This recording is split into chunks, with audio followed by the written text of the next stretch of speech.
សួស្តីអ្នកនរគ្នាជួបជាមួយខ្ញុំមុនលៀបនៅក្នុងវីដេអូនេះដែរខ្ញុំមកបង្ហាញពីមុខងារថ្មីៗមួយចំនួននៅក្នុងចំណោមមុខងារជាច្រើនទៀតនៅលើ iOS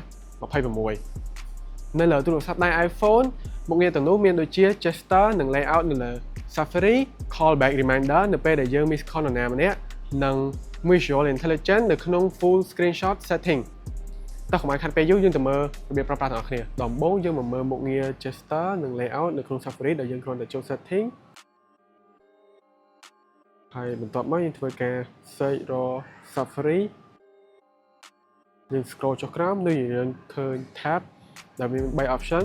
compact នេះគឺជា option ថ្មីនៅលើ iOS 26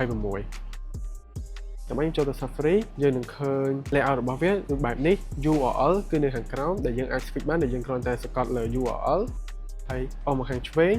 ឬក៏អស់មកខាងស្ដាំហើយចំពោះយើងចង់ឃើញ tab ទាំងអស់យើងគ្រាន់តែសង្កត់លើ URL ហើយ scroll វាឡើងលើនោះយើងនឹងឃើញ tab យើងទាំងអស់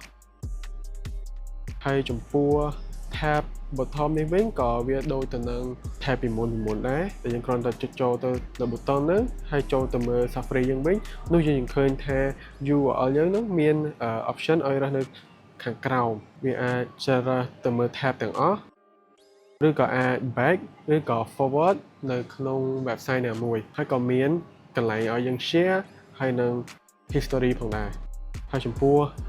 tab top នេះវិញគឺជា layout សេរីចាស់ទេអញ្ចឹងខ្ញុំសូមលើកមកនិយាយហើយយើងចូលមកមើល function មួយទៀតគឺ callback reminder ដែលយើងគ្រាន់តែចូលទៅ app phone បន្ទាប់មកយើងចុចទៅលើ call នោះយើងនឹងឃើញ miss call ហើយយើងធ្វើការជ្រើសរើស contact ណាមួយដើម្បីប្រើ callback reminder លើវាយើងគ្រាន់តែ swipe ទៅឆ្វេងចុចលើរូបនាឡិកានោះយើងនឹងមាន option 4ឲ្យយើងជ្រើសរើសoption remind me later ដែលជា option ដែលអនុញ្ញាតឲ្យយើង customize រយៈពេលនិងពេលវេលាផ្សេងៗបានចូលដល់មុខងារមួយទៀតគឺ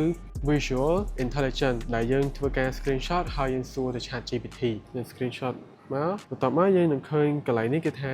ask សម្រាប់យើងអាចចុចលើនឹងបាននោះយើងនឹងអាចសួរទៅ ChatGPT បានតែម្ដងសូមអរគុណអ្នកទាំងអស់គ្នាដែលបានទស្សនាវីដេអូនេះរហូតដល់ចប់បើអ្នកទាំងអស់គ្នាមានចម្ងល់ពី Apple device អាច comment នៅខាងក្រោមបានហើយកុំភ្លេចជួយចុច subscribe ឬ follow ដើម្បីទទួលបានវីដេអូថ្មីៗ